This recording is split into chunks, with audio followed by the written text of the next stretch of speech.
Hello hi అండి, నమస్తే. అందరూ ఎలా ఉన్నారు? Welcome back to our channel Shalini సర్విల్లు.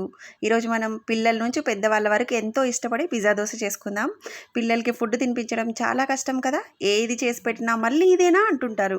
చాలామంది పిల్లలు బయట ఫుడ్ని ఇష్టపడుతుంటారు. ఇంకా పిజ్జాలు, బర్గర్లు అయితే ఇంకా ఇష్టపడుతుంటారు. మనం కూడా వాళ్ళకి ఇష్టమైనట్టుగానే, అంటే మంచి బలమైన ఫుడ్ పెడుతూ ఇంట్లోనే హైజెనిక్గా చేసి పెడితే బాగుంటుంది కదా.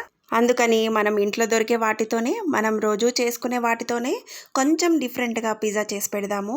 అంటే పిజ్జా దోశ పిల్లలకి బాగా నచ్చుతుంది, మనకి కూడా ఇంట్లో పెట్టిన సాటిస్ఫాక్షన్ ఉంటుంది, ఇంకా హెల్దీ కూడా. పిజ్జా దోశ తయారు చేయడానికి పెద్దగా ఏమీ అక్కర్లేదండి. మన దగ్గర దోశ పిండి ఉంటే చాలు. దాంతోపాటు పిజ్జాలో వేసుకునే కూరగాయ ముక్కలు ఉంటే సరిపోతుంది. ఇంకా చీజ్ అంటే కూడా పిల్లలు బాగా ఇష్టపడతారు కాబట్టి చీజ్ కూడా వేసుకుందాము. మామూలుగా దోసపిండి తీసుకోవాలి. నేను ఇక్కడ కొంచెం సాల్ట్ వేసుకున్న దోసపిండి తీసుకున్నాను. పాన్ వేడెక్కిన తర్వాత దోసపిండి వేసుకొని పాన్ అంతా కూడా స్ప్రెడ్ చేసుకోవాలి. దోశ బాటర్ 2 నుంచి 3 గరిటెలు వేసుకోవాలి. ఎందుకంటే దోశ మరీ సన్నగా ఉండకూడదు, కొంచెం మందంగా ఉంటే బాగుంటుంది. దోశ వేసుకున్నాక దానిపైన నెయ్యి కానీ బటర్ని కానీ వేసుకోవచ్చు, మన ఇష్టం అండి. దానిపై నుండి పిజ్జా సాస్ రాసుకోవాలి. మళ్ళీ దానిపైన వెజ్ మయోనీస్ రాసుకోవాలి.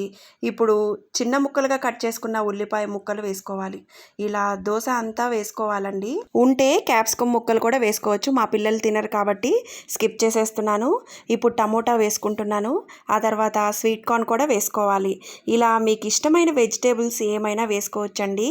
ఆ తర్వాత పెప్పర్ పౌడరు, ఆరిగానో కానీ మిక్స్డ్ హర్బ్స్ కానీ మీ దగ్గర ఏది అవైలబుల్ ఉంటే అది వేసుకోండి. ఆ తర్వాత చిల్లీ ఫ్లేక్స్ వేసుకోవాలి.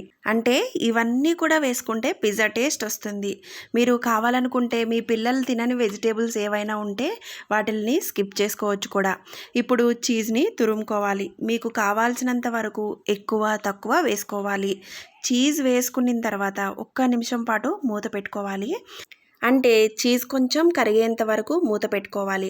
అంతే, పిజ్జా ఇష్టపడే వాళ్ళ కోసం టేస్టీగా ఎమ్మీగా ఉండే పిజ్జా దోశ రెడీ అయిపోయింది. సర్వ్ చేసుకోవడమే. ఇలా చేసి పెట్టండి, మీ పిల్లలు వద్దనకుండా తినేస్తారు. మీరు కూడా టేస్ట్ చేసి చెప్తారు కదా నాకు. ఈ వీడియో నచ్చినట్లయితే లైక్ చేసి సబ్స్క్రైబ్ చేసి పక్కనే ఉన్న బెల్ సింబల్ని హిట్ చేయండి. ఇంకా మీ ఫ్రెండ్స్ అండ్ రిలేటివ్స్కి షేర్ చేయండి.